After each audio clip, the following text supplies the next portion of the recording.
सो topic का नाम हुआ फ्रिक्शन। बड़ा इंटरेस्टिंग टॉपिक है।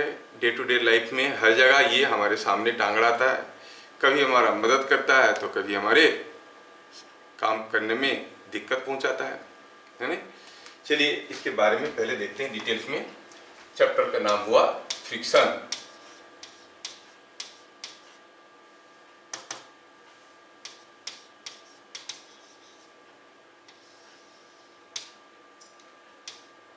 तो एक फ्रिक्शनल फोर्स एक फोर्स है जो डेवलप करता है। कोई बॉडी अगर मूव कर रहा है तो उसको रोकता है, अगर स्लाइड कर रहा है तो रोकता है ना। ये हम जानते हैं फ्रिक्शनल फोर्स के बारे में। तो जब भी हम किसी एक फोर्स के बारे में जानना चाहेंगे तो फोर्स के बारे में तीन चीज जानने की जरूरत है।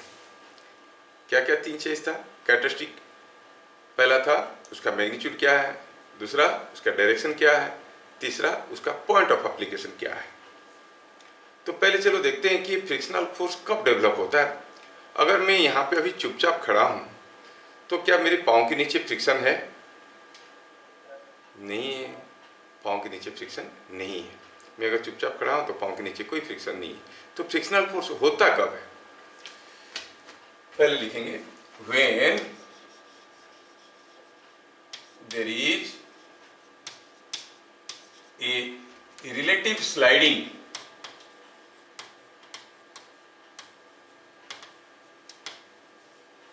और tendency of sliding between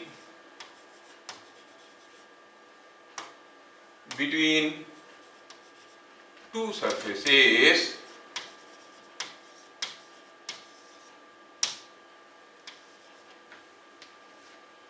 the frictional force develops. The frictional force develops in opposition to or in opposition. Frictional force develop करता है अपोज करते हुए। किसको? When there is a relative sliding और टेंडेंसी ऑफ स्लाइडिंग। जैसे ये pen मेरे हाथ पे रखा हुआ है, ये पेन को मैं खींचा तो ये स्लाइड कर रहा है, तब फ्रिक्शनल फोर्स होगा।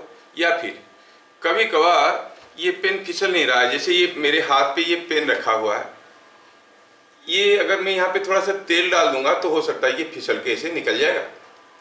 मतलब इसका फिसलने की एक टेंडेंसी है, लेकिन ये फिसल नहीं रहा है। क्योंकि इसके पास फिसलने की टेंडेंसी है और नहीं फिसल रहा है, तो इसको कौन रोक रहा है फिसलने से? That is frictional force. इसलिए मैं केयरफुली यहाँ पर लिखा हूँ कि when there is a relative sliding, when there is a relative sliding or tendency of relative sliding between two surfaces, दो सरफेस के बीच में या तो स्लाइड करेगा या फिर स्लाइड करने की टेंडेंसी रखेगा, तो फ्रिक्शनल फोर्स डेवलप होता है इन ऑपोजिशन। इन ऑपोजिशन मतलब जिधर को स्लाइड कर रहा है उसको रोकने की कोशिश कर रहा है, और टेंडेंसी है जिधर को स्लाइड करने के लिए उसकी ऑपोजिट डायरेक्शन में होता है। Are you getting? जैसे मैं आपको छोटा सा एग्जांपल देता हूँ। सपोज हम कहेंगे यहाँ पर कोई एक ब्लॉक रखा हुआ है। This block is here kept on a surface. ये किसी एक सरफेस के ऊपर एक ब्लॉक रखा हुआ है। ये ब्लॉक अभी रेस्ट में है, तो क्या ये स्लाइड कर रहा है? नहीं। क्या इसका स्लाइड करने का कोई टेंडेंसी है? नहीं, रेस्ट में तो खड़ा है चुपचाप, स्लाइड करने का कोई टेंडेंसी नहीं है। तो यहाँ पर कोई फ्रिक्शनल फोर्स नहीं है, यहाँ पर कोई फ्रिक्शनल फोर्स नहीं है। लेकिन सोचो कि ये ब्लॉक में दूसरा अरेंजमेंट करता हूँ, एक सिमिलर अरेंजमेंट करता हूँ। ये केस में सपोज ये ब्लॉक सेम सरफेस पे है, लेकिन अब ये ब्लॉक स्लाइड कर रहा है, ये इधर जा रहा है, कुछ वेलोसिटी में जा रहा है, तो there is a frictional force, क्योंकि एक सरफेस के ऊपर दूसरा सरफेस स्लाइड कर रहा है। वो जो फ्रिक्शनल फोर्स होगा कहाँ पे होगा? जहाँ पे कांटेक्ट में आ रहा है ये सरफेस, दोनों सरफेस के बीच में you see there is a contact point, यहाँ पर दोनों के बीच में कांटेक्ट पॉइंट है। और जो फोर्स इसके ऊपर आएगा वो कैसे आएगा? In opposition. ये स्लाइड कर रहा है ना, इसको रोकने की कोशिश करेगा, फ्रिक्शनल फोर्स इसको रोकने की कोशिश करेगा, कुछ ऐसा होगा, ये होगा फ्रिक्शनल फोर्स। कैसा होगा frictional force? In opposition to the relative sliding और tendency of sliding. Frictional force को मैं ऐसे लिखने वाला हूं Ff, तो यहाँ पर एक फ्रिक्शनल फोर्स होगा। हो सकता है कि यहाँ पे कोई एक इंक्लाइन प्लेन है और उस इंक्लाइन प्लेन पे, यहाँ पर कोई एक इंक्लाइन प्लेन है और इस इंक्लाइन प्लेन पे कोई एक ब्लॉक को रखा गया है जो ब्लॉक की स्लाइड नहीं कर रहा है लेकिन रेस्ट में है। ये ब्लॉक अभी रेस्ट में है इसके ऊपर, the block is at rest on this incline plane. कैसा ब्लॉक? ऐसा कोई एक ब्लॉक है, ये ब्लॉक अभी रेस्ट में है, रह सकता है, ऐसा कोई ब्लॉक रेस्ट में रह सकता है, ये ब्लॉक अभी रेस्ट में है। तो रेस्ट में है तो स्लाइड तो नहीं कर रहा, लेकिन इसका स्लाइड करने की एक टेंडेंसी है, मौका मिलेगा तो फिसल जाएगा। तो क्योंकि इसके पास स्लाइड करने की टेंडेंसी है तो इस केस में भी इसके ऊपर एक फ्रिक्शनल फोर्स आएगा। जिस डायरेक्शन में टेंडेंसी है उसका ऑपोजिट डायरेक्शन में एक फ्रिक्शनल फोर्स आएगा। ये बॉडी रेस्ट में है लेकिन फिसलने की टेंडेंसी है। कैसे पता चला सर फिसलने की टेंडेंसी है? अरे भाई यहाँ पर थोड़ा सा तेल डाल दो, फिसल जाएगा। तो क्यों नहीं फिसल रहा है? क्योंकि कोई उसको रोक के रखा है। कौन रोक के रखा है? Frictional force. क्या बात समझ में आया? रेस्ट में कोई बॉडी है तो उसके ऊपर फ्रिक्शनल फोर्स आएगा या नहीं आएगा वो डिपेंड करता है, या उसके पास कोई स्लाइड करने का टेंडेंसी है या नहीं है। अगर स्लाइड करने का टेंडेंसी है तो फ्रिक्शनल फोर्स आएगा, यहाँ पर स्लाइड करने की टेंडेंसी नहीं है तो फ्रिक्शनल फोर्स नहीं आएगा। समझ में आया? अब देखने वाली चीज है कि ये फ्रिक्शनल फोर्स होता क्यों है। Point number 2, frictional force is an electromagnetic force। कैसा फोर्स है ये? इलेक्ट्रोमैग्नेटिक फोर्स है। Frictional force is an electromagnetic force. Chapter difficult लगेगा आप ध्यान से अगर नहीं सुनोगे तो। इलेक्ट्रोमैग्नेटिक फोर्स मतलब क्या हुआ? सपोज हम कहेंगे ये कोई एक सरफेस है, ये सरफेस की ये कोई एक एटम है, ये उसका न्यूक्लियस है, उसके इलेक्ट्रॉन्स उसके चारों तरफ ऐसे ऐसे घूम रहे हैं। ये कोई एक दूसरा सरफेस है, ये उसका एटम है, इसके भी इलेक्ट्रॉन उसके चारों तरफ ऐसे ऐसे घूम रहे हैं। आप जानते हो कि जो न्यूक्लियस है वो पॉजिटिव चार्ज है और इलेक्ट्रॉन जो है वो नेगेटिव चार्ज है। जब ये दोनों सरफेस को हम एक दूसरे के नजदीक लेके आएंगे तो क्या हो जाएगा कि इसका जो न्यूक्लियस है वो क्या करेगा? दूसरों की इलेक्ट्रॉन को खींचने लगेगा। ये न्यूक्लियस इसके इलेक्ट्रॉन को खींचेगा, ये न्यूक्लियस इसके इलेक्ट्रॉन को खींचेगा, एक दूसरे की इलेक्ट्रॉन को खींचने लगेंगे। अपना घर परिवार है उसके बावजूद बगल वाले इलेक्ट्रॉन में उनका इंटरेस्ट है।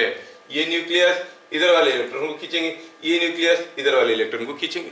तो क्या होगा? एक दूसरे को पकड़ के रखने की कोशिश करेंगे। So there is a mutual attraction. अब ये हाल में जब हम ये वाला बॉडी को ऐसे मूव करवाने की कोशिश करेंगे, क्योंकि ये पकड़ के रखें एक दूसरे को ऐसे, क्योंकि ये पकड़ के रखें एक दूसरे को ऐसे, तो क्या होगा? रोकने की कोशिश करेगा कि नहीं? आप इसको इधर ले रहे हो तो इसको ये रोकने की कोशिश करेगा, इधर को करेगा कि नहीं? क्योंकि एक दूसरे को पकड़ के रखे हैं। सो it is an electromagnetic force. समझ में आया? और ये फोर्स कहां पे एक्ट करता है? इट एक्ट्स कहां पे एक्ट करता है? At this surface. ये सरफेस की मॉलिक्यूल्स ये सरफेस की मॉलिक्यूल के ऊपर फोर्स देते हैं। तो ये frictional force is electromagnetic force. It acts tangentially to the surface of contact। ये कैसे काम करता है? कहां पे एक्ट करता है? tangentially to the surface of contact। जो सरफेस रगड़ रहा है उस सरफेस के ऊपर टेंजेंट होके पैरेलल होके फोर्स देता है। समझ में आ रहा है? tangential to the surface of contact. अच्छा अब देखो एक सरफेस, ये दूसरा सरफेस, हम थोड़ा गैप बनाए ताकि आपको दिखा पाएंगे।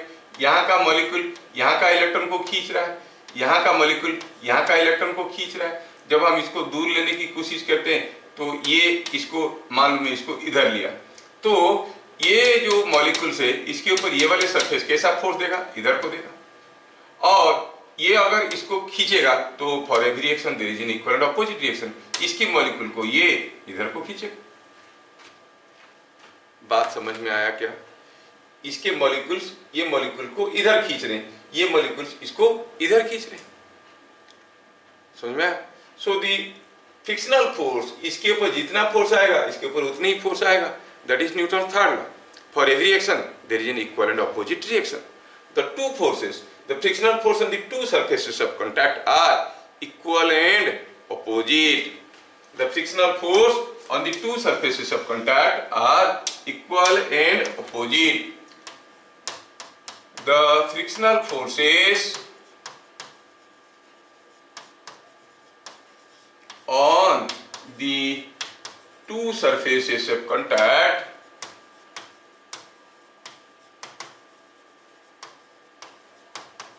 are equal and opposite. क्या बात समझ में आया? अगर मैं अपनी दोनों हाथ को, देखो ध्यान से, मैं दोनों हाथ को ऐसे ऐसे करता हूं, क्या दोनों हाथ के बीच में कोई फ्रिक्शनल फोर्स है? नहीं, क्योंकि when there is a relative sliding, statement में क्या लिखा? When there is a relative sliding, relative to one surface other surface move कर रहा है, with respect to one surface other surface move कर रहा है, तभी फ्रिक्शनल फोर्स होगा। दोनों एक साथ जा रहे हैं तो क्यों खींचाता नहीं होगा? नहीं, मान लो दो बच्चों के बीच में थ्रेड बांध दिया गया है, आपको कि आपके दोस्त के साथ दोनों का हाथ को बांध दिया गया है, दोनों अगर बराबर स्पीड में दौड़ेंगे तो रस्सी में कोई तनाव होगा क्या? नहीं होगा। लेकिन उनका स्पीड अगर किसी का ज्यादा किसी का कम हो गया तो फिर रस्सी में खींचातानी शुरू हो जाएगा। तो दोनों हाथ ऐसे मूव कर रहे हैं तो there is no frictional force, लेकिन ऐसे मूव कर रहे हैं तो एक फ्रिक्शनल फोर्स डेवलप्स। अब ध्यान से देखना बेटा, थोड़ा समझने की कोशिश करना। मान लो कि ये हाथ को मैं मूव नहीं कर रहा हूं, सिर्फ इसको मूव कर रहा हूं। सिर्फ मैं जब इसको मूव कर रहा हूं, रिलेटिव टू दिस हैंड, ये हैंड ऊपर जा रहा है, तो इसके ऊपर जो फ्रिक्शनल फोर्स आएगा कैसे आएगा? नीचे की तरफ रोकने की कोशिश करेगा, है कि नहीं? मान लो कि ये हाथ के चलते इसके ऊपर फोर्स आया 10 न्यूटन, फ्रिक्शनल फोर्स आया 10 न्यूटन, मतलब फ्रिक्शनल फोर्स नीचे की तरफ 10 न्यूटन है। तो ये हाथ के चलते इसके ऊपर फोर्स क्या आएगा? 10 न्यूटन इस डायरेक्शन में।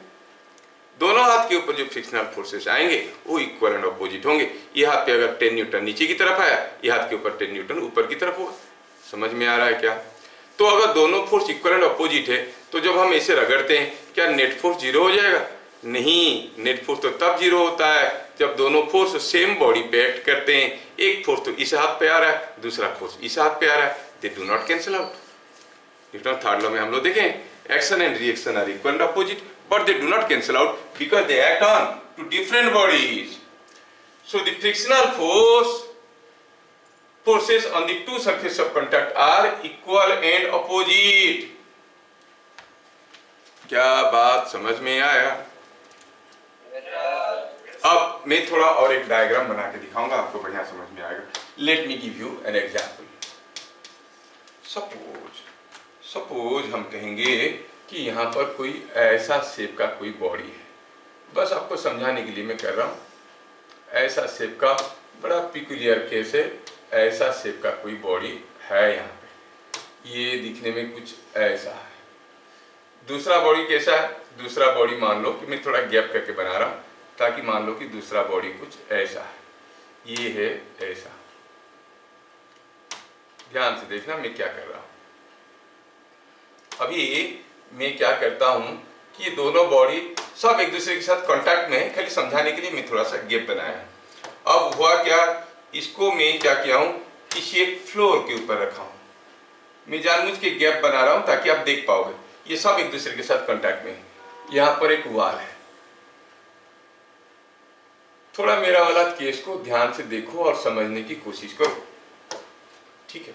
ये हो गई ये हो गई एक बॉडी, मान लेते हैं कि इसको कंबाइन कर लेते हैं। ये हो गया दूसरा बॉडी, इसको भी कंबाइन कर लेते हैं। यस। अब मैं क्या करता हूं, ये जो बॉडी है इसको मैं पुश करता हूं अंदर, अगर मैं कोई फोर्स लगा के इसको जबरदस्ती पुश करूंगा तो ये अंदर जाएगा। जैसे ये अंदर जाएगा ये किधर जाएगा, ये ऊपर जाएगा कि नीचे आएगा, ऊपर जाएगा। अच्छा, मतलब ये दो सरफेस के बीच में भी फ्रिक्शन होगा क्योंकि एक दूसरे के ऊपर रगड़ रहे हैं, ये भी रगड़ रहे हैं, ये भी रगड़ रहे हैं। अगर मैं कहता हूं कि ये जो सरफेस है, ये सरफेस के ऊपर फ्रिक्शनल फोर्स ऐसे होगा, क्यों?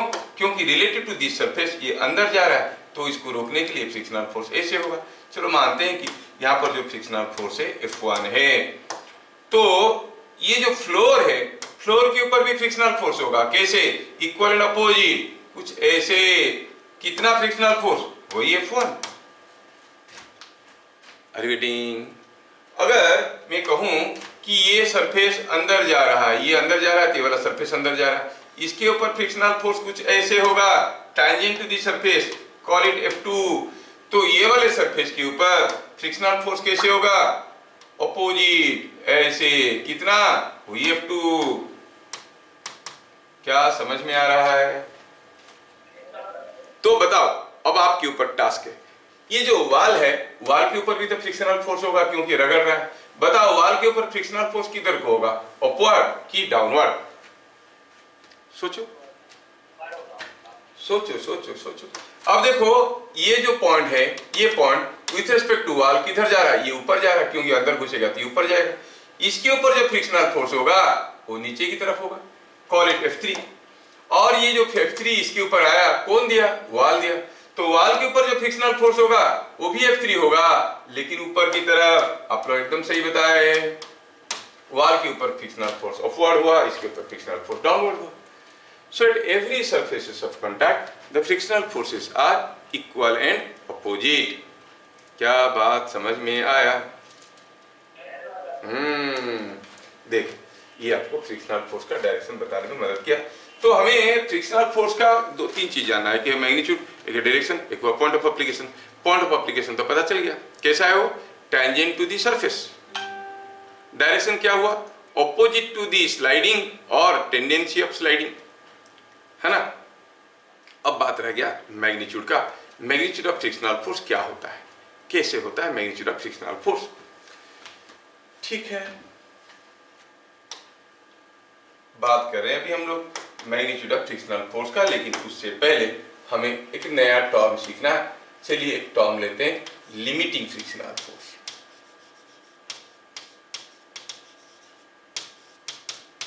लिमिटिंग फ्रिक्शनल फोर्स, इसको नाम देंगे FL। क्या है FL? क्या है? It is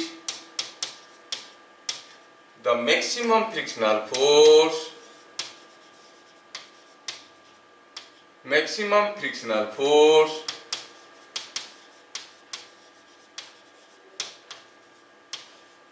that may develop between two surfaces। दो सरफेस के बीच में मैक्सिमम कितना फ्रिक्शनल फोर्स हो सकता है, उसको कहेंगे लिमिटिंग फ्रिक्शनल फोर्स। धीरे धीरे हम फ्रिक्शनल फोर्स की मैग्नीट्यूड पे भी आएंगे। स्टेटमेंट तो नाम नया है, लिमिटिंग फ्रिक्शनल फोर्स, मतलब फ्रिक्शनल फोर्स का लिमिट।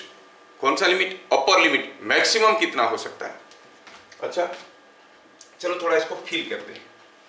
सपोज आपके सामने कोई एक बड़ा सा ब्लॉक रखा गया है और पता चला कि आप इसको पुश करके मूव करवाने की कोशिश कर रहे हो। You try to push this block and move it. Block बढ़िया से बना देते हैं। ये है कोई ब्लॉक, ये कोई एक बड़ा सा ब्लॉक है जिसको आप पुश करके मूव करवाना चाहते हो। Suppose you apply a force here and you see you try to move this. आप पुश करोगे तो मूव करेगा, आप इसको मूव करवाने की कोशिश कर रहे हो। आपने 5 न्यूटन फोर्स दिया और देखा कि ये चल नहीं रहा है। धीरे से धकेल दोगे तो चलेगा क्या? नहीं चलेगा। तो फोर्स तो दिया, चल नहीं रहा है। क्यों नहीं चल रहा है? कोई रोक रहा है? कौन रोक रहा है? कौन है फोर्स जो इसको रोक रहा है? फोर्स दे रहे हो, इसको चलना चाहिए। आपकी टेबल आपके फ्लोर पे रखा हुआ है सामने, अब टेबल को धीरे से पुश करो 5 न्यूटन फोर्स में, वो चलेगा क्या? नहीं, जोर से पुश करने से चलता है, धीरे से पुश करने से नहीं चलता है। मैं 5 न्यूटन फोर्स दिया और मैं देख रहा हूं कि ये ब्लॉक मूव नहीं कर रहा है। तो क्यों नहीं मूव कर रहा है? क्योंकि मैं जो फोर्स दे रहा हूं मेरा फोर्स को कोई कैंसिल कर रहा होगा। कौन कैंसिल कर रहा होगा? That must be the frictional force, जो कि इसको रोकने की कोशिश कर रहा है। तो फ्रिक्शनल फोर्स कितना है कि ये मूव नहीं करेगा? मैं 5 न्यूटन फोर्स देने से ये मूव नहीं करता है। मूव नहीं करता है मतलब नेट फोर्स 0 है, नेट फोर्स 0 है मतलब 5, फ्रिक्शनल फोर्स भी 5 न्यूटन का ही होगा। क्या बात समझ में आ रहा है क्या? मैं जब किसी बॉडी के ऊपर 5 न्यूटन फोर्स दे रहा हूं और मैं देख रहा हूं कि ये चल नहीं रहा है, तो पक्का उसके ऊपर फ्रिक्शनल फोर्स कितना होगा? 5 न्यूटन, जो मेरे को रोक रहा है, मेरा फोर्स को कैंसिल कर रहा है। मैं क्या किया, 5 न्यूटन की जगह मैं यहां पे कर दिया 10 न्यूटन और मैं देखा अब भी नहीं चल रहा है। मतलब अब फ्रिक्शनल फोर्स बदल के 10 न्यूटन हो गया है। ओ मतलब ये फ्रिक्शनल फोर्स बदलाऊ नेचर का है, बदलते रहता है, डिपेंडिंग अपॉन मैं कितना फोर्स देके उसको पुश कर रहा हूं उसके हिसाब से बदल रहा है।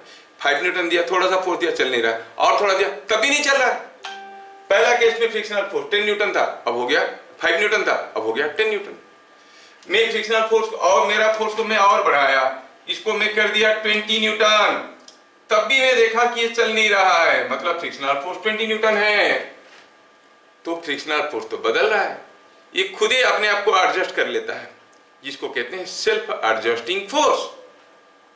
Frictional force is a self adjusting force.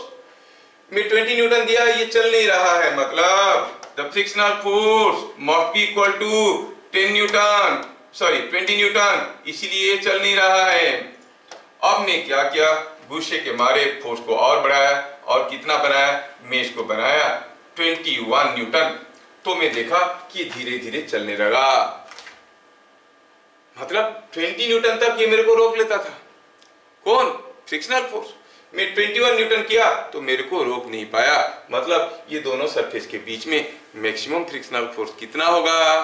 20 Newton, इससे ज्यादा हो ही नहीं सकता, क्योंकि वो मेरे को 20 न्यूटन तक रोक सकता है, उससे ज्यादा फोर्स देंगे तो चलने लगेगा। क्या मेरी बात समझ में आया? इसका मतलब यहां पर ये दोनों सरफेस के बीच में मैक्सिमम फ्रिक्शनल फोर्स कितना होगा? 20 Newton. That maximum frictional force that may take place between two surfaces is called limiting frictional force। ऐसा फ्रिक्शनल फोर्स दो सरफेस के बीच में जो मैक्सिमम हो सकता है, कितना हुआ यहाँ पर? 20 से ऊपर तो हुआ नहीं, उससे ऊपर दिए तो चलने लगा, मतलब ये जो मैक्सिमम फ्रिक्शनल फोर्स दो सरफेस के बीच में हो रहा है वो किसके ऊपर कितना है? इसको क्या कहते हैं? Limiting frictional force. अब सोचने वाली चीज है कि ये दो सरफेस के बीच में मैक्सिमम फ्रिक्शनल फोर्स कितना होगा, कैसे पता चलेगा, और वो किन किन चीजों के ऊपर डिपेंड करता है। अभी मैंने 21 न्यूटन दिया, ये चलने लगा, क्योंकि फ्रिक्शनल फोर्स यहाँ पर 20 न्यूटन तक होता था, इससे ज्यादा हो नहीं पाता था। अगर मैं 21 न्यूटन देने से चलता है, 21 न्यूटन से कम देने से चलेगा नहीं, मतलब क्या बता सकते हो, मैं यहाँ पर अगर 15 न्यूटन फोर्स दूंगा तो क्या ये चलेगा? 21 देने से चलना शुरू करता है, 15 न्यूटन में चलेगा क्या? नहीं। तो कितना है frictional force? Frictional force 15 Newton हो जाएगा, क्योंकि तो 20 न्यूटन तक हो सकता है, ये 20 न्यूटन तक हमें अपोज कर सकता है, और मैं दे रहा हूं 15 न्यूटन, आसानी से अपोज कर लेगा, मेरे को चलने नहीं देगा। जब मैं इसको किया 21 न्यूटन, ये चलना शुरू किया, क्योंकि फ्रिक्शनल फोर्स यहाँ पर मैक्सिमम कितना हो सकता है? 20 न्यूटन, इससे ज्यादा हो नहीं सकता। क्या बात समझ में आया? Now let us change the case. आपने ये एक्सपेरिमेंट करके देख रहे थे कि क्या हो सकता है मैक्सिमम फ्रिक्शनल फोर्स। आपने धीरे धीरे फोर्स को बढ़ाया बढ़ाया बढ़ाया बढ़ाया बढ़ाया, जब मान लो कि 29 न्यूटन तक ये चल नहीं रहा है, 29 न्यूटन तक ये चल नहीं रहा है, मतलब फ्रिक्शनल फोर्स 29 न्यूटन है। जैसे आपने 30 न्यूटन किया, ये चलना शुरू किया, मतलब यहाँ पर मैक्सिमम फ्रिक्शनल फोर्स 29 न्यूटन हो सकता है। जैसे इस केस में 20 न्यूटन तक ये चल नहीं रहा था, जैसे मैं 21 न्यूटन किया तो ये चलने लगा, मतलब यहाँ पर मैक्सिमम फ्रिक्शनल फोर्स है 20 Newton. Let us repeat the same experiment. आपने अपने दोस्त को बुलाया, देख देख देख मैं एक्सपेरिमेंट कर रहा हूं, और देख वो गधा क्या किया, वो आके इसके ऊपर बैठ गया, करके दिखाओ। क्या अभी 21 न्यूटन में ये चलेगा? चलेगा? सोचो तो, पहले 21 न्यूटन देने से धीरे धीरे चलता था, अभी 21 न्यूटन दिए, इसके ऊपर आके कोई बैठ गया है, दबा के रखा है, क्या ये चलेगा? अभी नहीं चलेगा। मतलब अभी 21 न्यूटन दो, ये चल नहीं रहा है, मतलब अभी फ्रिक्शनल फोर्स क्या हो गया? मैक्सिमम फ्रिक्शनल फोर्स, ये 21 न्यूटन हो गया। अब मैं इसको 22 न्यूटन किया तो भी नहीं चल रहा है, मैं 50 न्यूटन किया तब भी नहीं चल रहा है, मतलब फ्रिक्शनल फोर्स हो गया 50 न्यूटन। जब मैं इसको बनाया कितना, 51 न्यूटन, तो मैं देखा कि ये फिर से चलने लगा। मतलब अब ये दोनों सरफेस के बीच में मैक्सिमम फ्रिक्शनल फोर्स कितना हो सकता है? 50 न्यूटन। सो दो सरफेस के बीच में मैक्सिमम फ्रिक्शनल फोर्स कितना हो सकता है, वो किन किन चीजों के ऊपर डिपेंड कर रहा है? पहला हुआ कि कितने जोर से इसको दबा के रखें, उसके ऊपर डिपेंड करता है। जोर से दबा के रखोगे तो चलेगा नहीं दबा के रखोगे तो थोड़ा सा फोर्स दो तो चल जाएगा। आपके सामने जो बेंच पड़ा है उसके ऊपर दो लड़के बैठ जाएंगे, फिर इस बेंच को ढकेलना तो बड़ा मुश्किल है, दोनों उतर जाएंगे, आसानी से ढकेल सकते हो।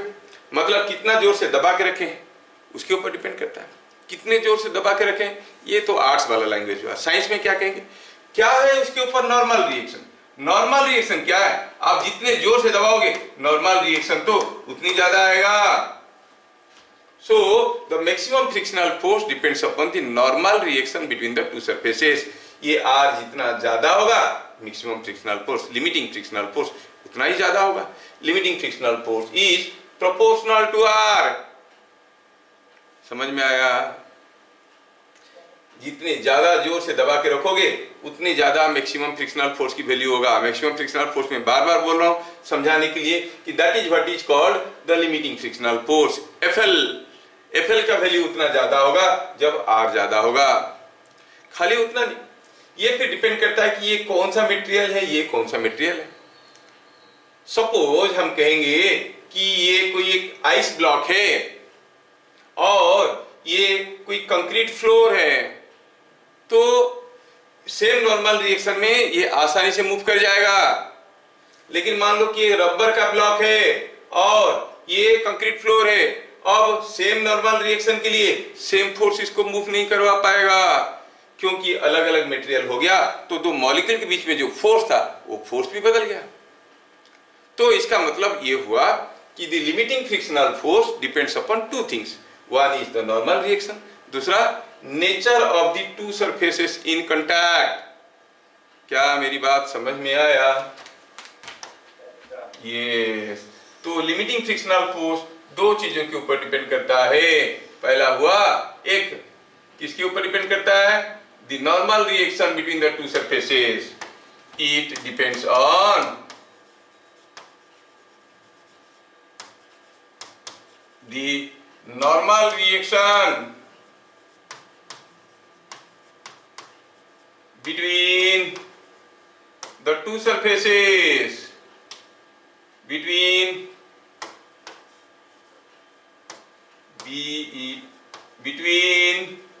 the two surfaces and nature of the surfaces। दोनों सरफेस की नेचर के ऊपर डिपेंड करता है। जो फ्रिक्शनल फोर्स है, लिमिटिंग फ्रिक्शनल फोर्स, वो प्रोपोर्शनल टू आर है। आर जितना ज्यादा होगा ये उतना ज्यादा होगा। ये क्या है? लिमिटिंग फ्रिक्शनल फोर्स, जिसको हम लोग एफएल लिखें।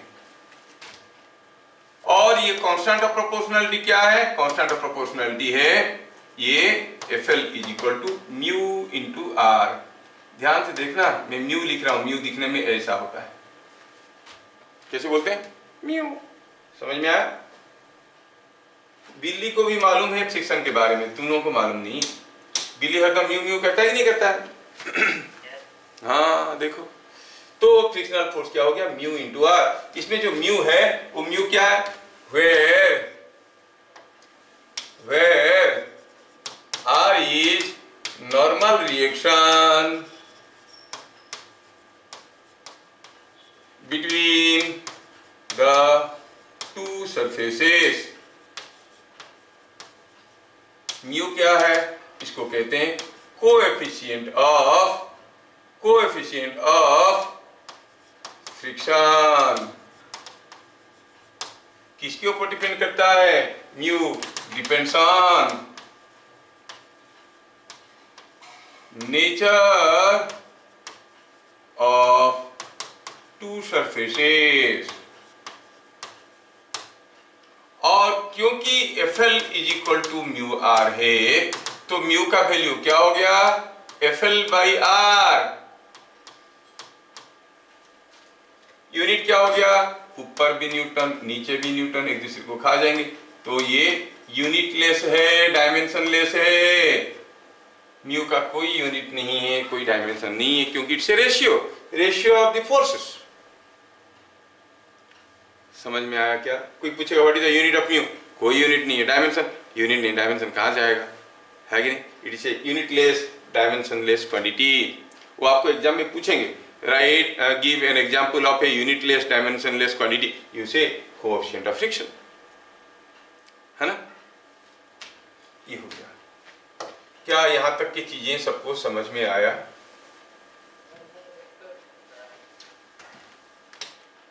It is a unit less dimension less quantity. ये आवाज क्यों नहीं आ रहा है? ठीक है, यस।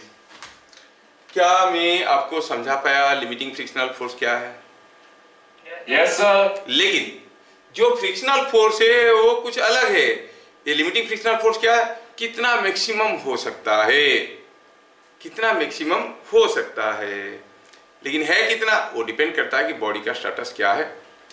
ठीक है, पॉइंट नंबर, ये था पॉइंट नंबर 4। फिर लिखेंगे पॉइंट नंबर 5। अब बात कर रहे हैं हम लोग magnitude of frictional force. Sir अभी तो बताया, अरे नहीं, वो था मैक्सिमम कितना हो सकता है ना? अब हम देख रहे हैं मैग्नीट्यूड ऑफ फ्रिक्शनल फोर्स क्या है? FF। If a body is sliding, तो फ्रिक्शनल फोर्स कितना होता है? Same as limiting frictional force और म्यू आर। कोई बॉडी अगर स्लाइड कर रहा है, क्यों स्लाइड कर रहा है? क्योंकि जो फोर्स इसको ढकेल रहा है वो फोर्स फ्रिक्शनल फोर्स से ज्यादा है, और फ्रिक्शनल फोर्स तो अपना मैक्सिमम वैल्यू तक जाएगा और रुक जाएगा। जैसे मैं बताया कि ये जो ब्लॉक था, इसको आपने 20 न्यूटन तक का फोर्स दिया और ये चल नहीं रहा है, मतलब फ्रिक्शनल फोर्स 20 न्यूटन का है। आपने 21 न्यूटन का फोर्स दिया, 21 न्यूटन का फोर्स दिया, ये चलने लगा, तो फ्रिक्शनल फोर्स नहीं बढ़ेगा, ये तो कांस्टेंट रहेगा। मतलब कोई बॉडी अगर स्लाइड कर रहा है तो फ्रिक्शनल फोर्स कितना है? Mu R. अच्छा, अगर वो स्लाइड नहीं कर रहा है तो जैसे अभी भी देखिए, मान लो कि अभी ये जो फोर्स में लगाया हूं ये 15 न्यूटन का है, ये 15 न्यूटन का है, तो 21 न्यूटन देने से चलना शुरू करता है। 15 न्यूटन में चलेगा क्या? नहीं चलेगा। मतलब फ्रिक्शनल फोर्स कितना है? मेरे फोर्स के बराबर है। तो कोई बॉडी अगर स्लाइड कर रहा है तो फ्रिक्शनल फोर्स म्यू आर है। स्लाइड नहीं कर रहा है, 15 न्यूटन दिया तो ये चल नहीं रहा है अभी, तो फ्रिक्शनल फोर्स कितना है? Same as my applied force. समझ में आया क्या? तो क्या लिखेंगे? If a body is not sliding, then frictional force is equal to the applied force Fa, where Fa क्या है? It is applied force. कैसा force? applied force parallel to the surface of contact.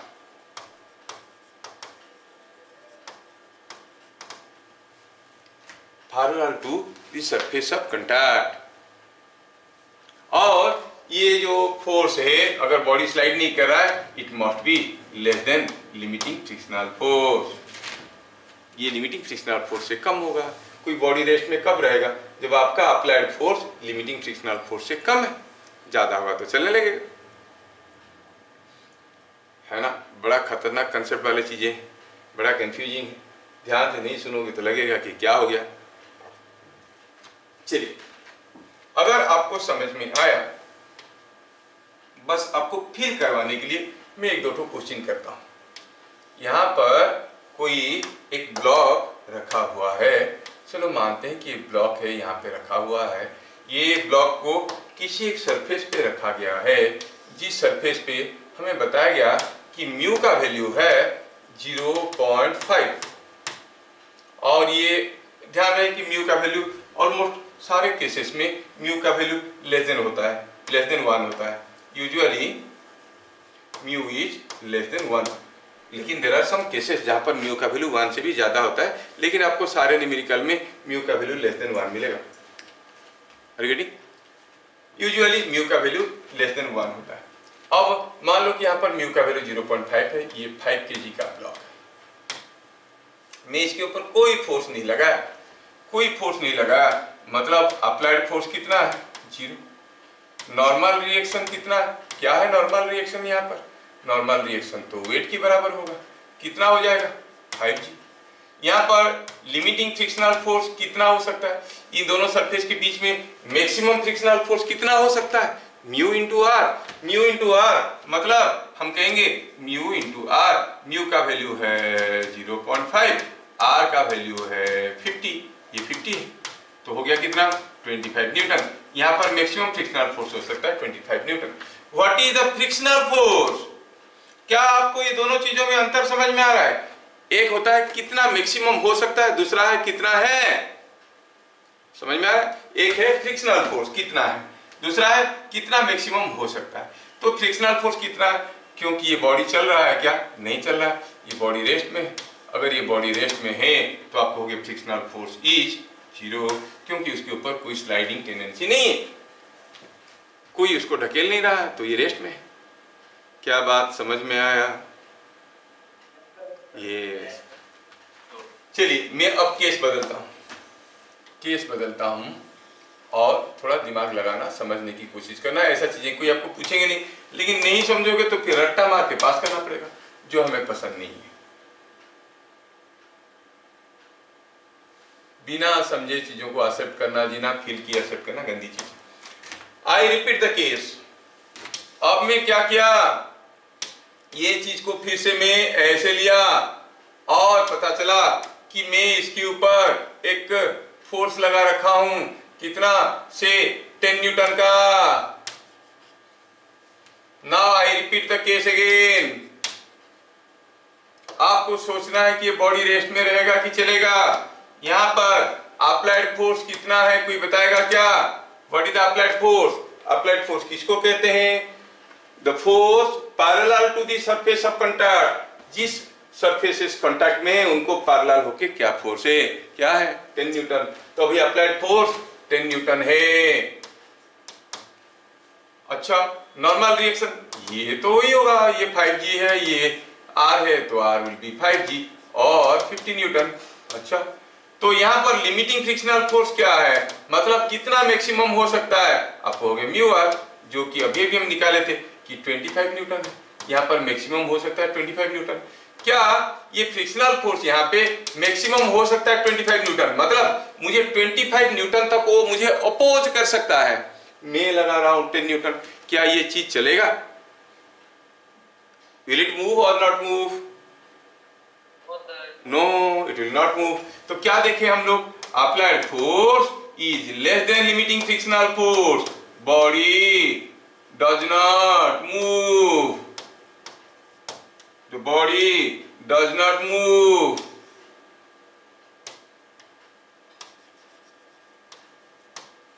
अच्छा, ये बात है, ये body अभी move नहीं करेगा। क्यों? क्योंकि यहाँ पर applied force limiting frictional force से कम है, इसलिए बॉडी मूव नहीं करेगा। ठीक है, मूव नहीं करेगा, समझ में आया? मतलब this body will be at rest. ये हाल में क्या मुझे कोई बताएगा क्या है फ्रिक्शनल फोर्स? जिन लोगों को समझ में आ रहा है वो बताएंगे। मैं 10 न्यूटन दे रहा हूं और ये बॉडी मूव नहीं कर रहा है, तो फ्रिक्शनल फोर्स कितना हुआ? मैं 10 न्यूटन लगाने के बावजूद ये मूव नहीं कर रहा है, तो what is the frictional force? 10 Newton, है ना? यस। तो आप कहोगे इट इज 10 न्यूटन। देख लो, इस केस में भी बॉडी मूव नहीं कर रहा है, इस केस में भी बॉडी मूव नहीं कर रहा है। एक केस में फ्रिक्शनल फोर्स 10 न्यूटन हो गया, दूसरे केस में हो गया 0। So if a body is sliding तो फ्रिक्शनल फोर्स होगा limiting frictional force, not sliding then the frictional force is equal to applied force. किसकी बराबर हो गया? इसकी बराबर हो गया। तो frictional force is same as the applied force, ये अप्लाइड फोर्स के बराबर हो गया। क्या बात समझ में आया? ये अगर मैं अभी फिर से केस बदलता हूं और मैं क्या करता हूं, अप्लाइड फोर्स को कर देता हूं 30 न्यूटन, 30 न्यूटन। चलिए देखते हैं क्या होगा। मैं अगर अप्लाइड फोर्स को 30 न्यूटन कर दूंगा तो क्या होगा? Let me go for another example now. इसको लेते हैं यहां, let me go for another case.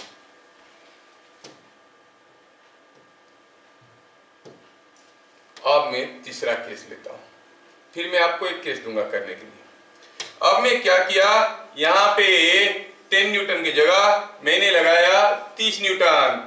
क्या है मेरा applied force? The force parallel to the surface of contact क्या है? 30 न्यूटन। क्या है normal reaction? The normal reaction is 50 newton 5G। क्या है limiting frictional force? Mu into R, मतलब म्यू इंटू आर मतलब 0.5 इंटू 50 दैट इज 25 न्यूटन। क्या है फ्रिक्शनल फोर्स? अब सोचो तो, मेरा फोर्स 30 न्यूटन का है, जबकि इन दोनों के बीच में मैक्सिमम फ्रिक्शनल फोर्स हो सकता है 25 न्यूटन। वो मुझे 25 न्यूटन तक रोक सकता है, लेकिन मैं लगा रहा हूं 30 न्यूटन। चलेगा कि नहीं चलेगा? चलेगा। तो यहां पर हमें क्या दिखने में मिला? दिखने में यह मिला कि मेरा applied force limiting frictional force से ज्यादा है। बॉडी स्लाइड्स, बॉडी स्लाइड्स, ये बॉडी स्लाइड करना शुरू कर देगा विथ बॉडी स्लाइड्स। ठीक है, अगर ये बॉडी स्लाइड करेगा तो क्यों स्लाइड करेगा? क्योंकि इसके ऊपर कुछ फोर्स है, 30 न्यूटन का रोकने वाली फोर्स है। नो डाउट इसके ऊपर रोकने वाली फोर्स है, जो कि ऐसा है। कैसा है ये? मैक्सिमम कितना है ये? 25 न्यूटन तक हो सकता है। मेरा फोर्स इसको ढकेल के ले जाता है। तो क्या कहोगे आप फ्रिक्शनल फोर्स के बारे में? अगर ये बात है तो बताओ what is the frictional force then? अगर ये बात है तो बताओ फ्रिक्शनल फोर्स क्या है? फ्रिक्शनल फोर्स तो मेरे फोर्स के साथ बढ़ते बढ़ते बढ़ते बढ़ते 25 न्यूटन हुआ, मेरा फोर्स उससे भी आगे निकल गया, ये 25 न्यूटन पे रुक गया। तो यहां पर बॉडी स्लाइड कर रहा है।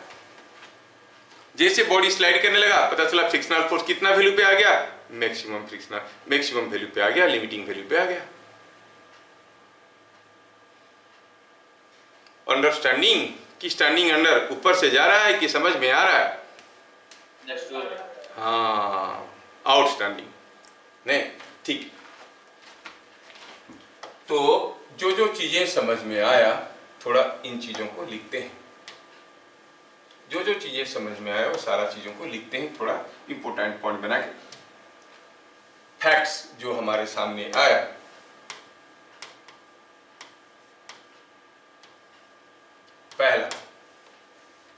पहला हुआ, we are writing about the magnitude and direction. If a body is at rest, then frictional force is equal to applied force। applied force क्या है? थोड़ी देर पहले हम लोग देख चुके हैं, जो कि लिमिटिंग फ्रिक्शनल फोर्स से कम है। if a body is sliding, then frictional force कितना है? It is limiting frictional force, है कि नहीं? It is limiting frictional force. और ऐसा केसेस में आपका, चलो फ्रिक्शनल फोर्स का वैल्यू हो गया लिमिटिंग फ्रिक्शनल फोर्स, जिसका वैल्यू है म्यू इंटू आर। इफ दूसरा चीज है, frictional force can be any value between 0 to FL FL से 0 के बीच में कुछ भी हो सकता है। जैसे पहला केस में देखिए बॉडी चुपचाप रखा है, पहला केस में देखें, इस केस में ये बॉडी रेस्ट में था, फ्रिक्शनल फोर्स 0 था, इस केस में फ्रिक्शनल फोर्स 10 न्यूटन था। सेम अरेंजमेंट दूसरे केस में फ्रिक्शनल फोर्स था 25 न्यूटन। मतलब फ्रिक्शनल फोर्स कुछ भी हो सकता है 0 से 25 के बीच में। इसलिए लिख रहा हूं कि the frictional force can be any value between 0 to FL। Frictional force कितना है बोलने से FL बोल देना, म्यू आर बोल देना गलत है। म्यू आर क्या है? उसका मैक्सिमम वैल्यू है। लेकिन देखोगे आपके बुक में मोस्ट ऑफ द क्वेश्चंस में ना फ्रिक्शनल फोर्स कितना है, म्यू आर निकाल दो, हो जाएगा, क्योंकि वो क्वेश्चन ही ऐसे देते हैं कि बॉडी स्लाइड कर रहा होगा। तीसरा हुआ कि जो फ्रिक्शनल फोर्स है थोड़ा उसको ध्यान से देखो। पहला केस में अप्लाइड फोर्स ज्यादा था कि लिमिटिंग फ्रिक्शनल फोर्स ज्यादा था? अप्लाइड फोर्स 0 था, लिमिटिंग वैल्यू 25 न्यूटन था। तो दोनों में से छोटा कौन? Applied force. फ्रिक्शनल फोर्स क्या हो गया? अप्लाइड फोर्स के बराबर। आप नोटिस किए कि यहां पर फ्रिक्शनल फोर्स अप्लाइड फोर्स के बराबर हुआ। दूसरे केस में अप्लाइड फोर्स 10 न्यूटन था, लिमिटिंग फ्रिक्शनल वैल्यू 25 न्यूटन था। दोनों में से छोटा कौन? ये। तो फ्रिक्शनल फोर्स क्या हो गया? Applied force. तीसरे केस में अप्लाइड फोर्स क्या था? 30 न्यूटन, लिमिटिंग फ्रिक्शनल फोर्स क्या था? 25 न्यूटन। दोनों में से छोटा कौन? FL। तो फ्रिक्शनल फोर्स क्या होता था? सेम एज FL के बराबर हो जाता था ये। मतलब इनके बारे में हमें एक राज पता चल गया। क्या है राज? कि अप्लाइड फोर्स और लिमिटिंग फ्रिक्शनल फोर्स में से जो छोटा होगा वही होगा फ्रिक्शनल फोर्स। क्या बात समझ में आया? यस।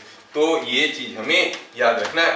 तो frictional force is equal to the smaller value out of FA and FL, दोनों में से जो छोटा हुई होगा फ्रिक्शनल फोर्स। यस, ये चीज हमें समझ में आया है ना? ठीक है। If applied force is more than limiting frictional force, the body will be at rest or slide. Body rest में रहेगा कि स्लाइड करेगा? मेरा फोर्स लिमिटिंग फ्रिक्शनल फोर्स से ज्यादा है, बॉडी रेस्ट में रहेगा कि स्लाइड करेगा? स्लाइड करेगा। The body slides. अच्छा, वो body slides with acceleration A is equal to net force by mass. मेरा फोर्स मूव करवाने की कोशिश कर रहा है, फ्रिक्शनल फोर्स रोकने की कोशिश कर रहा है। नेट फोर्स हो गया FA minus FL by mass. तो अगर applied force limiting frictional force से ज्यादा हुआ तो बॉडी एक्सीलरेट करेगा। क्या एक्सीलरेशन में? FA minus FL by M। जैसे मैं आपको पूछूं एक छोटा सा क्वेश्चन, यहां पर कोई एक ब्लॉक रखा हुआ था, एक भारी भरकम ब्लॉक है। ये जो भारी भरकम ब्लॉक है, ये ब्लॉक यहाँ पे रखा हुआ था, जहां पर म्यू का वैल्यू दिया हुआ है। म्यू का वैल्यू कितना दिया है? 0.6, और ये 5 kg का मास है। ठीक है, मैंने इसके ऊपर एक फोर्स लगाया, कितना? 40 न्यूटन का। यही फोर्स तो मेरा अप्लाइड फोर्स है, क्योंकि ये parallel to surface of contact है ना? क्या सर हरदम हम ऐसे ही फोर्स लगाएंगे? ऐसे नहीं लगा सकते? हाँ, लगा सकते हैं। अगर हम ऐसे फोर्स लगा दिए तो हम इसको अप्लाइड फोर्स नहीं कहेंगे, we will see the component of this force in this direction, because applied force क्या है? Component of the force parallel to the surface of contact. इसको पैरेलल होके क्या है? खैर, इस किस्म की चीजों को हम लोग थोड़ी देर में देखेंगे। We are now beginners. अगर मैं 40 न्यूटन लगाया फोर्स, आप ध्यान से देखना और बताना मेरे को। इस केस में म्यू दिया हुआ है 0.6, और ये केस में पूछा है, बताओ what is the acceleration of the block. Question क्या दिया है? हियर फाइंड फ्रिक्शनल फोर्स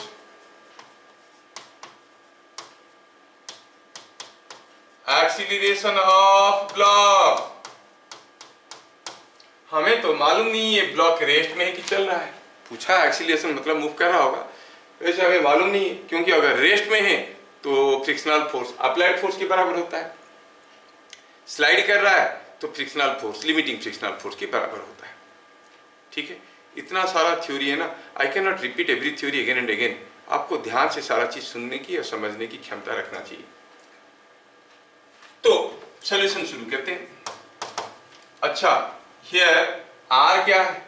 अगर हम बात करें आर का, क्या आप मुझे बता सकते हो what is the normal reaction on this? Here R कितना है? आर इज 5G, क्योंकि रेस्ट में है ना, नीचे की तरफ जितना होगा ऊपर की तरफ उतना होगा। सर क्यों होगा? क्योंकि ये ऐसे मूव नहीं कर रहा है, as it is not moving in this direction, R must be equal to 5G और 50 न्यूटन।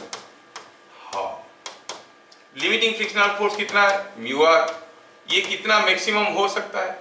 म्यू कितना दिया है? 0.6, 0.6 इंटू 50 मतलब 30 Newton.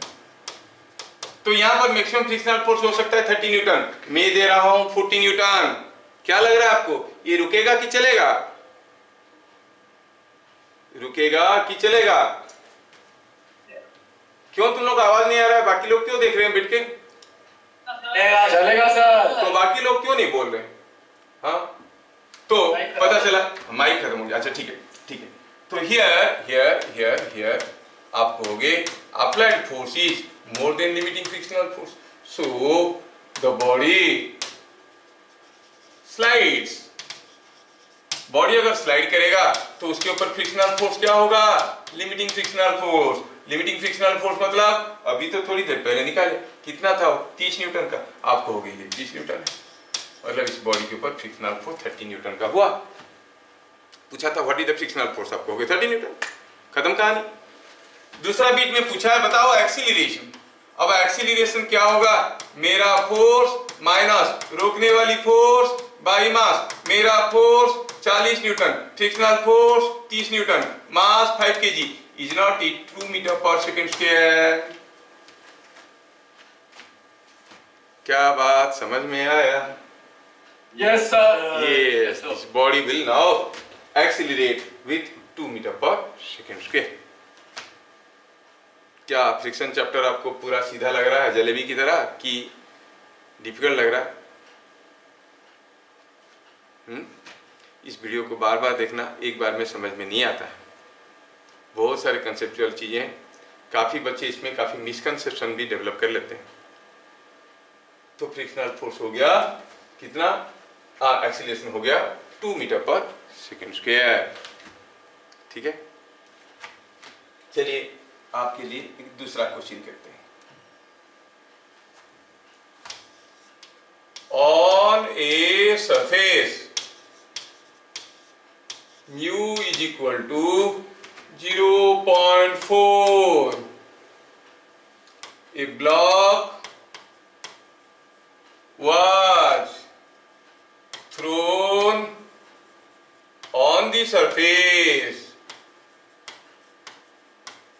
with 20 meter per second. Find after what time it stops. कोई एक सरफेस पे म्यू दिया हुआ है और हमने किसी एक ब्लॉक को फेंक दिया। कैसा फेंका ब्लॉक को? We throw the block with some 20 metre per second में ब्लॉक को फेंका। ब्लॉक का मास क्या है वो जानकारी कुछ नहीं है, वो दिया है कि ब्लॉक को कितना इनिशियल वेलोसिटी देके फेंके 20 मीटर पर सेकंड। तो क्या ये ब्लॉक चलता रहेगा? नहीं, कुछ दूर तो चलेगा, चलने के बाद जाकर कहीं रुक जाएगा। पूछा है कितनी समय के बाद रुकेगा? रुकेगा मतलब उसका वेलोसिटी हो जाएगा 0। कितनी समय के बाद? पहले तो सोचे कि रुकता क्यों है, क्योंकि जैसे ये चलने लगा इसको फ्रिक्शनल फोर्स आने लगा। रास्ते में जब ये जा रहा था, सुने हो ना वो लगा ना, रास्ते में जा रहा था, फ्रिक्शन आ रहा था। सुने कि नहीं सुने हो तुम लोग? गाना वाना नहीं सुनते हो? वो ब्लॉक वही तो गाना गाएगा, मैं रास्ते में जा रहा था, फ्रिक्शन आ रहा था, फिर मैं थोड़ी जाके रुक गया तो मैं क्या करूं, ऐसा करके गाना है कि नहीं?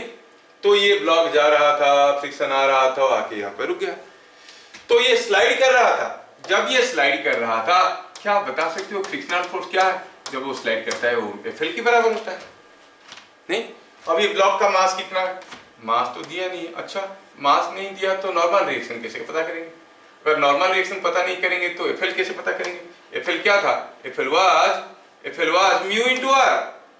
नहीं, अच्छा, यहाँ पर फ्रिक्शनल फोर्स एफएल की बराबर है, जो कि म्यू इनटू आर है। आर कैसे पता करेंगे सर? मास दिया नहीं। एस्यूम कर लेते हैं मास को m, तो इसका वेट आएगा mg और नॉर्मल रिएक्शन आएगा ऐसे, है कि नहीं? आप कहोगे इसके ऊपर वेट आएगा mg, नॉर्मल रिएक्शन आएगा कितना? It is equal to r। थोड़ा सुंदर से फिगर बनाते हैं। खर्चा कहाँ है सुंदर बनाने में? ये हो गया mg और ये हो गया normal reaction.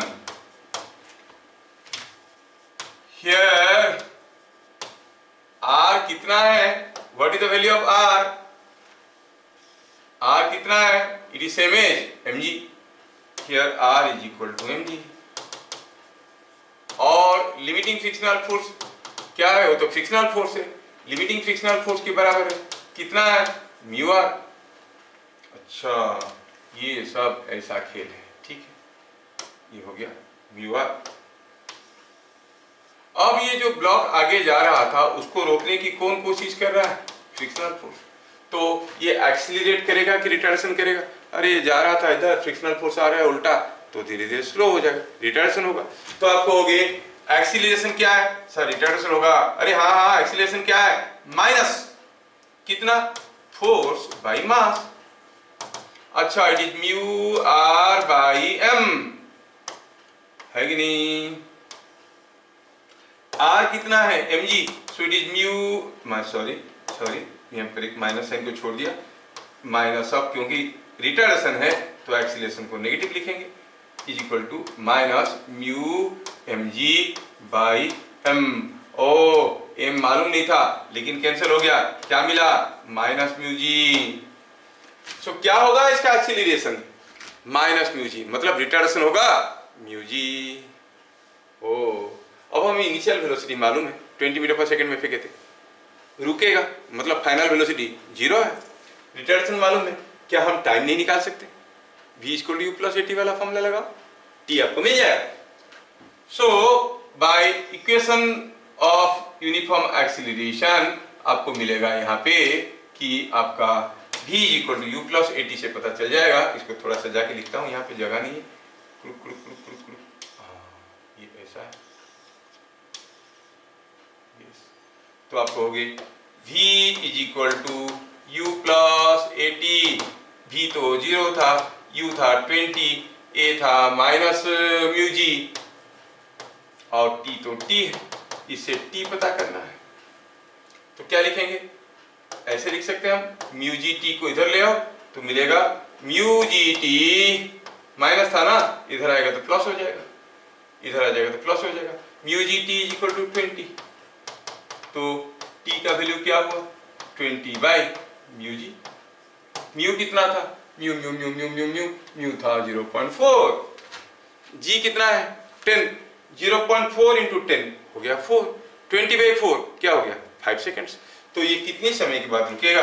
It will stop after 5 seconds is equal to 5 seconds. 5 second के बाद ये रुकेगा। हा सर, बड़ा डिफिकल्ट क्वेश्चन है। डिफिकल्ट है क्या? थोड़ा सर, थोड़ा। हाँ, फ्रिक्शन ऐसा है, लेकिन थोड़ा देख लो, समझ लो तो बन जाएगा। कितना समय के बाद रुकेगा? ये 20 बाई म्यू जी और 5 सेकेंड के बाद। तो आपको ये सीधे सीधे समझ में आना चाहिए। यहाँ पर फोर्स निकाला, एक्सीलरेशन निकाला, तो आपको समझ में आना चाहिए कि कोई बॉडी अगर स्लाइड कर रहा है, चाहे मास इसका कुछ भी हो, रिटार्डेशन क्या होगा? म्यू जी, और एक्सीलरेशन होगा माइनस म्यू जी। जिनको ये चीज समझ में आए, ये a is equal to minus mu g, ये चीज जिनको समझ में आया वो तो सीधा यहां से लिखना शुरू करेंगे। As the body is sliding a is equal to minus mu g. समझ में आया? चलिए दूसरा क्वेश्चन देखता हूं। एक train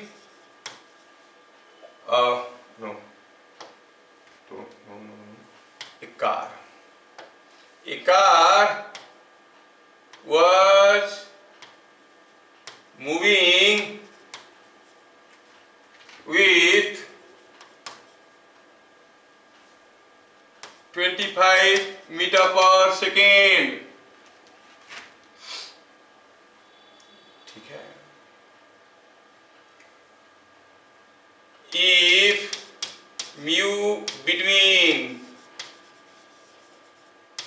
tire and road is 0.2, find how much distance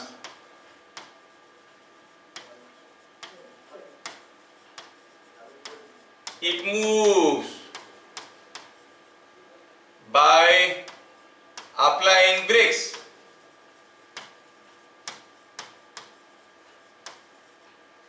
Applying brakes before stopping, how much distance it moves before stopping? Before stopping, रुकने से पहले कितना दूर जाएगा? अब हम लोग स्मार्ट हो गए हैं, हम कहेंगे इनिशियल वेलोसिटी दिया है 25 मीटर पर सेकेंड और एक्सीलरेशन माइनस म्यू जी, क्योंकि ब्रेक लगाया तो चक्का घिसने लगेगा तो फ्रिक्शनल फोर्स होगा mu R mu M G by mass minus mu g. आप इसको सीधे सीधे लिख सकते हो क्योंकि इतने छोटे छोटे चीज लोगों को मालूम होता है। अगर मालूम नहीं है तो बगल में लिख देना we know that acceleration is minus mu g. आपको मालूम हो ना हो कोई फर्क नहीं पड़ता, वी नो दैट लिख देने से टीचर्स होते हैं जानते हैं। कभी कभार टीचर आपको पहचानते हैं बढ़िया से, नहीं बोलते अरे इसके गधा है, इसको नहीं जानता है, मालूम नहीं है, फिर भी वी नो दैट लिख देता है। तो ऐसा केसेस में क्या लिखना है? You know that. तो टीचर बोलेंगे हाँ मैं तो जानता हूँ, इसमें कोई गड़बड़ नहीं है, कोई दोहरा नहीं है, आई नो इट कि a is equal to minus mu g. अब माइनस म्यू जी मतलब म्यू का वैल्यू दिया है 0.2, जी का वैल्यू 10 है तो हो गया -2 मीटर पर सेकेंड स्क्वायर। रुकने से पहले मतलब v इक्वल टू 0। पूछा है कितना दूर जाएगा? क्या आपके पास कोई रेडीमेड फॉर्मूला है? u a v दिया है, s पूछा है, कौन सा फॉर्मूला लगाएंगे? v square is equal to u square plus 2as। लगा दें, यहां से s निकालो, s is v square minus u square by 2a। v square मतलब 0 का स्क्वायर 25 का स्क्वायर 2a, a का वैल्यू क्या था? -2, so it is 625 by 4 meters। रोकने से पहले ये इतना दूर जाएगा, है ना? 156.25, it is 156.25 metre. Yes sir. तो रोकने से पहले कितना दूर जाएगा समझ में आया? Yes yes sir. ठीक है। सर चलिए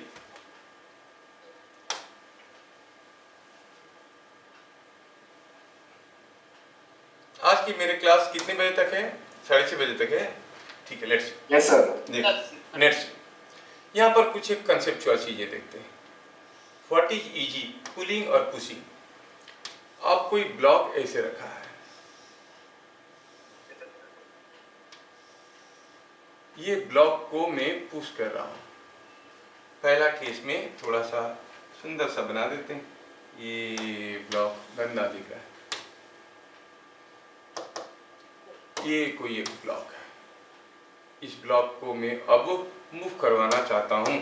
ये केस स्टडी है, एक एनालिसिस है, आपको ध्यान से समझने की कोशिश करना चाहिए कि मैं क्या बताना चाहता हूं।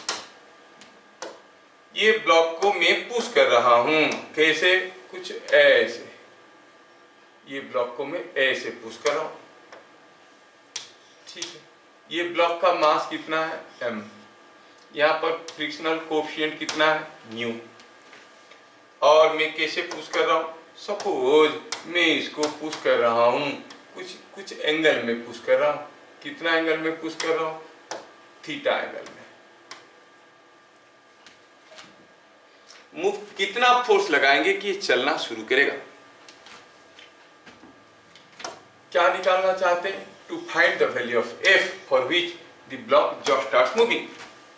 To find value of F for which block just starts moving.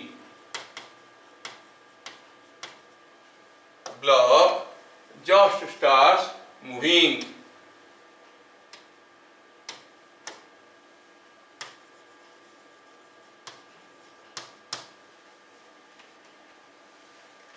ये ब्लॉक चलना शुरू करेगा कितना फोर्स देने से। आप बोलोगे म्यू आर से ज्यादा, नहीं, वो बात आपका सही है, लेकिन आर यहां पर क्या होगा। चलिए मैं इसका थ्री बॉडी डायग्राम बनाने की कोशिश करता हूं, ध्यान से देखना। ये जो फोर्स है, ये एंगल अगर थीटा है तो उसका एक कंपोनेंट ऐसे रहेगा और एक कंपोनेंट ऐसे रहेगा, हाँ रहेगा। ये कंपोनेंट को हम कहते हैं एफ कॉस थीटा और ये कंपोनेंट को कहते हैं एफ साइन थीटा। ब्लॉक का अपना वेट रहेगा जिसको आप कहोगे mg, ब्लॉक का अपना वेट है जिसको आप कहोगे mg, और ब्लॉक के ऊपर एक नॉर्मल रिएक्शन भी तो रहेगा जिसको आप कहोगे r। अब ये ब्लॉक इधर को मूव करेगा, ऊपर नीचे तो नहीं होगा, तो आप कहोगे sigma F Y is equal to 0। Sigma F Y equal to 0। Sigma F Y equal to 0 मतलब से ऊपर की तरफ जो फोर्स है नीचे की तरफ वही फोर्स है। ऊपर की तरफ क्या है r, नीचे की तरफ क्या है mg और f sin theta. mg plus f sin theta, ठीक है, समझ में आया। जस्ट स्टार्ट्स मूविंग, जस्ट चलने वाला है, चलना शुरू नहीं किया है, जस्ट चलने वाला है। तो फिर मतलब अब मेरा जो फोर्स है ये एफ कॉस थीटा यही अप्लाइड फोर्स है, और ये जो अप्लाइड फोर्स है पक्का ये अप्लाइड फोर्स कैसा होगा, must be creating a frictional force like this. ये अप्लाइड फोर्स एक फ्रिक्शनल फोर्स क्रिएट कर रहा है ना, यही है फ्रिक्शनल फोर्स। जस्ट चलना शुरू कर रहा है तो एफएल जस्ट चलना शुरू कर रहा है, it will just start moving, मतलब मेरा पुश करने वाली फोर्स इसकी फ्रिक्शनल फोर्स के बराबर हो चुका है। अब मैं अगर अपना फोर्स को थोड़ा सा भी ज्यादा कर दूंगा ये चलने लगेगा, मतलब sigma F X is equal to 0, it just starts moving, मतलब मेरा फोर्स ये फोर्स के बराबर है। It is F cos theta must be equal to FL. FL मतलब म्यू आर, क्योंकि जस्ट चलने वाला है। वैल्यू डाले म्यू आर का, म्यू तो म्यू है, आर का वैल्यू मालूम है, डालो तो mu M G plus mu F sine theta. अगर मेरा फोर्स ऐसा है तो उसका जो वर्टिकल कंपोनेंट है वो डाउनवर्ड है, और आर क्या हो गया M G plus F sine theta. Normal reaction बढ़ गया, क्यों, क्योंकि मैं इसे पुश कर रहा था, पुश करते वक्त मैं इसको इधर को भी ढकेल रहा था, नीचे भी दबा रहा था। नीचे दबाने के कारण नॉर्मल रिएक्शन बढ़ गया है, कितना हो गया है mg plus F sine theta. अगर मेरा फोर्स ऐसा टेढ़ा नहीं होता, सीधा होता, तो मेरा नॉर्मल रिएक्शन कितना होता, ओनली mg। तो पुश करने के कारण इसका जो वर्टिकल कंपोनेंट है वो नॉर्मल रिएक्शन को बढ़ा देता है, mu mg plus mu F sine theta, ठीक है। अब ये दोनों स्टेटमेंट को देखिए, मुझे f का वैल्यू निकालना था। If I go to the next page and see what is the value of f, तो रेजर मैं यहाँ पे करूँ, ये हो गया f sigma F Y is equal to 0, मैं इसको यहाँ पे लिख रहा हूँ, मेरे पास जगह है तो मैं final to write here, a हो गया ये चीज, हाँ जगह आ गया, बन गई जगह, क्या मिल गया, ये हो गया ऐसे। अब ये सब इसके आसपास आके क्यों इसको गंदा कर रहे हैं, चल भाई तू इधर, क्या फिगर समझ में आया? Yes, sir. ठीक है। अब यहां से थोड़ा हम और सिंप्लीफाई करेंगे। F cos theta is equal to mu M G plus mu F sine theta. Mu F sine theta को इधर ले आओ, क्या मिलेगा? F cos theta minus mu F sine theta is equal to mu M G, और मुझे तो F चाहिए था, एफ कॉमन ले लो, क्या बचेगा? Cos theta minus mu sine theta, उसको उधर डिवाइड कर दो, क्या मिलेगा? Mu M G by cos theta minus mu sine theta. तो कितना फोर्स चाहिए मूव करवाने के लिए? Mu M G by cos theta minus mu sine theta. ये कौन सा केस था? ये था केस 1। यहाँ पर ये कौन सा केस था? केस 1। समझने की कोशिश करना भाई, हर चीज को लिखने के चक्कर में हो सकता है कि आप बहुत कुछ मिस कर जाओगे। तो ये हो गया केस 1, ये है केस 1। मैं अब इस केस को बदलना चाहता हूं। तो कोई बॉडी को अगर मूव करवाने की कोशिश करेंगे एफ फोर्स लगा के, if I apply a force F, और क्या एंगल में? At an angle theta to the horizontal, अगर मैं फोर्स लगाना चाहता हूं, ये फोर्स ये थीटा है, तो क्या फोर्स की जरूरत है? ये फोर्स की जरूरत है just to move it. Case 2 लेते हैं। अब मैं क्या कर रहा था? बॉडी को पुश कर रहा था, अब मैं पुल करके देखता हूं क्या हो रहा है। चलिए केस 2 देखते हैं।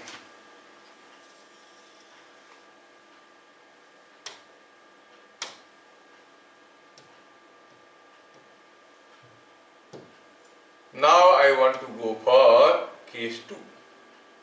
केस 2 में सारा चीज में बदल देना चाहता हूं। क्या? जो मैं पुल कर रहा था उसके जगह में अभी जो मैं पुश कर रहा था उसके जगह मैं क्या करना चाहता हूं? पुल करना चाहता हूं। चलो सबको मिटा, सब मिट गया। अब मैं इसको पुल कर रहा हूं, पुश करने की जगह, मतलब मैं कुछ ऐसे खींच रहा हूं। क्या निकालना है? The force required to just move the block. Block को जस्ट मूव करवाने के लिए क्या फोर्स की जरूरत है? सपोज ये फोर्स एफ है, और अभी मैं कुछ थीटा एंगल में इसको पुल कर रहा हूं, तभी तो इसके ऊपर नॉर्मल रिएक्शन होगा, mg होगा, ये सब चीज सबको मालूम है, r होगा, mg होगा, ये सब चीज सबको मालूम है, कोई नई चीज नहीं है। लेकिन मेरा जो फोर्स F था, ये F का कंपोनेंट्स कुछ अलग होंगे। एक कंपोनेंट होगा इधर को, एक कंपोनेंट होगा इधर को। नोटिस करो यहीं पे सब गड़बड़ है। F का एक कंपोनेंट ऊपर की तरफ खींच रहा है, जबकि प्रीवियस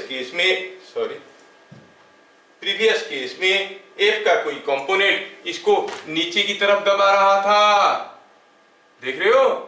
और यहाँ पर F का एक कंपोनेंट ऊपर की तरफ खींच रहा है। यही मजेदार है।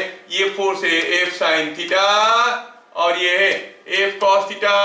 अच्छा, ऊपर की तरफ खींचेंगे, नॉर्मल रिएक्शन ज्यादा होगा कि कम होगा? हल्का हो जाएगा, नॉर्मल रिएक्शन कम हो जाएगा। चलिए देखते हैं क्या हो रहा है। अब देखो ये R है, चलो sigma Fy equal to 0। R क्या होगा? R भी ऊपर की तरफ, F साइन थीटा भी ऊपर की तरफ, mg नीचे की तरफ, तो R plus F sine theta is equal to mg। मतलब R क्या है? R इज mg minus F sine theta. अच्छा, F cos थीटा क्या है? वो लिमिटिंग फ्रिक्शनल फोर्स है म्यू R, तो R के जगह वैल्यू डाल दो, म्यू mg यहां पर हो गया, प्लस की जगह minus mu F sine theta. इसको इधर ले आओ तो ये हो जाएगा F cos theta plus mu F sine theta is equal to mu mg, और F is equal to this by this. समझ में आया? पहला केस में आता था cos theta minus mu sine theta, अब आने लगा है cos theta plus mu sine theta, cos theta plus mu sine theta. अब देखो तो पहला केस में जो फोर्स था वो था mu mg by cos theta minus mu sine theta, मतलब डिनोमिनेटर छोटा था, cos theta minus sine theta mu sine theta. दूसरे केस में cos theta plus mu sine theta, denominator बड़ा है, डिनोमिनेटर बड़ा होगा तो फोर्स ये फोर्स छोटा हो जाएगा, ये बड़ा होगा तो पूरा चीज छोटा हो जाएगा। मतलब पुल करने के लिए कम फोर्स की जरूरत है, पुश करने के लिए ज्यादा फोर्स की जरूरत है। कोई डेस्क आपके सामने रखा है, ये डेस्क को आप पुश कर रहे हो, ये आप हो, अगर आप पुश करके मूव करवाने की कोशिश करोगे ज्यादा दिक्कत होगा, पुल करके मूव करवाने की कोशिश करोगे आसानी से मूव कर जाएगा। पुश करके देखना और पुल करके देखना, पुल करना आसान है, कम फोर्स की जरूरत पड़ रहा है क्योंकि डिनोमिनेटर ज्यादा है, डिनोमिनेटर ज्यादा होगा तो फोर्स कम हो जाएगा। So what you find, conclusion क्या देखें हम लोग, thus when force is applied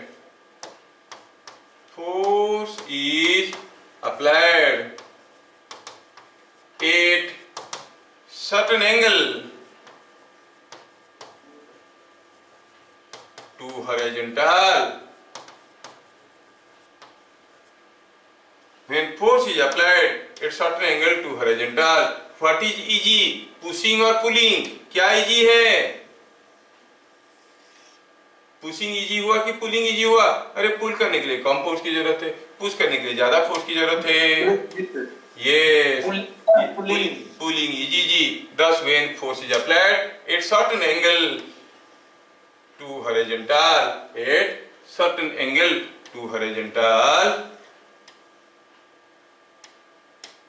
pulling is easier, pulling is easier, pushing is difficult. समझ में आया? ये बात है। Yes sir. तो कोई एक बड़ा सा ब्लॉक आपके सामने पड़ा है, उसको ऐसे कंधे लगा के पुल करके लेना आसान है, रस्सी लगा के खींच के लेना आसान है कि पुश करके लेना आसान है? पुल करके लेना आसान है। क्यों? क्योंकि during pulling a component of pulling force acts in the upward direction which decreases the normal reaction। normal reaction क्या बन गया? mg minus f sin theta, normal reaction कम हो गया तो frictional force कम हो गया। while pushing a component of the pushing force, a component of the pushing force pushes it down, normal reaction increases, mg की जगह हो गया mg plus something, normal reaction ज्यादा हो गया तो friction ज्यादा हो गया। क्या बात समझ में आया? Yes sir. यस। चलिए नेक्स्ट चीज देखते हैं। सॉरी,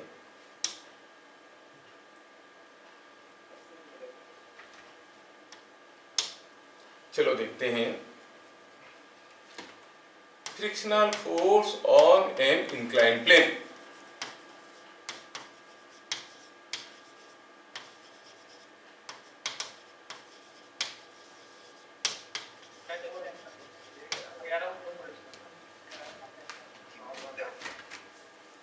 क्या हुआ?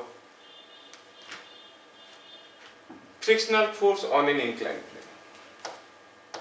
कोई एक इंक्लाइंड प्लेन है ऐसा, इस इंक्लाइंड प्लेन पे एक ब्लॉक को छोड़ दिया गया, ये है वो ब्लॉक जिसको हमने इसके ऊपर छोड़ा।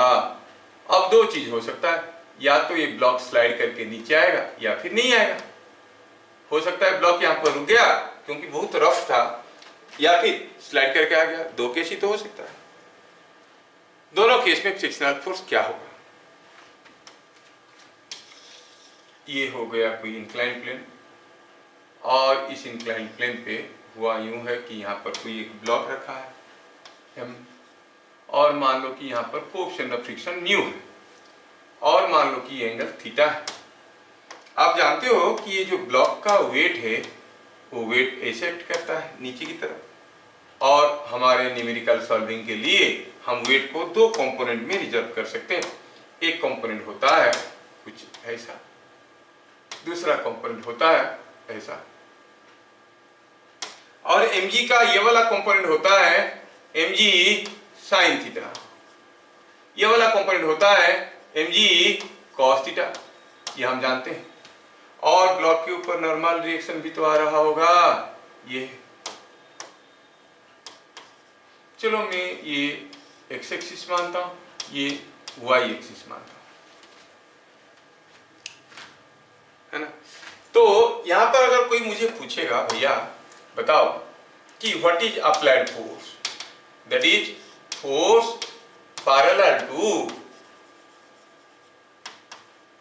सरफेस ऑफ कांटेक्ट, ये सरफेस ऑफ कांटेक्ट को पैरेलल होकर क्या फोर्स है, ओनली एम जी साइन थीटा। सो आप कहोगे it is m ji sign theta. कोई पूछेगा बताओ what is the normal reaction, इधर का force must be equal to इधर का force, R is equal to m ji cos theta. क्या है limiting frictional force, it is mu R और mu M G cos theta. ये तीन चीज हमें समझ में आ गया। यहाँ पर अप्लाइड फोर्स एम जी साइन थीटा, और यहाँ पर कितना मैक्सिमम फ्रिक्शनल फोर्स हो सकता है, म्यू आर, आर कितना है एम जी cos theta, so mu M G cos theta. अब हमारे केस पे है, या तो ये ब्लॉक रेस्ट में है या फिर स्लाइड कर रहा है। अगर रेस्ट में है, कोई बॉडी रेस्ट में है, तो फ्रिक्शनल फोर्स क्या होता है, अप्लाइड फोर्स। फ्रिक्शनल फोर्स कितना होगा, एम जी साइन थीटा, है कि नहीं। So if block is at rest, तो आप कहोगे frictional force is applied force, कितना है M ji sign theta. If block is sliding, ये ब्लॉक स्लाइड करके नीचे आ रहा है, तो फ्रिक्शनल फोर्स कितना होगा, ये तो लिमिटिंग फ्रिक्शनल फोर्स होगा।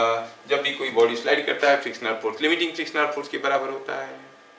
कितना हो जाएगा, एफ एल, एफ एल मतलब mu M G cos theta. तो आपको समझ में आना चाहिए कि अगर कोई ब्लॉक किसी इंक्लाइन प्लेन पे स्लाइड कर रहा है तो फ्रिक्शनल फोर्स हुआ mu M G cos theta. रखा हुआ है, रख दिया, रह गया, तो कितना फ्रिक्शनल फोर्स एम जी साइन थीटा। क्या चीजें आपको समझ में आया? Yes sir. यस सर बोलने के साथ साथ याद रखो, अभी पूछेंगे थोड़ी देर में। Yes sir. सारा हेकड़ी सब निकल जाएगा जितने जो से ये सर बोले, है ना। ठीक, कितना इंटरेस्टिंग है। कोई बॉडी अगर इंक्लाइन प्लेन पे स्लाइड कर रहा है तो फ्रिक्शनल फोर्स हो गया mu M G cos theta, और कोई बॉडी अगर इंक्लाइन प्लेन पे रेस्ट में है तो फ्रिक्शनल फोर्स कितना हो गया एम जी साइन थीटा।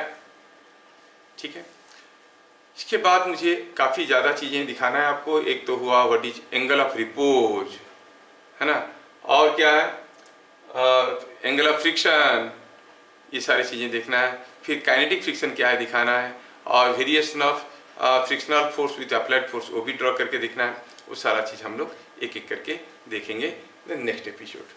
फिर मिलेंगे अगले क्लास, तब तक के लिए जय हिंद। जय हिंद सर।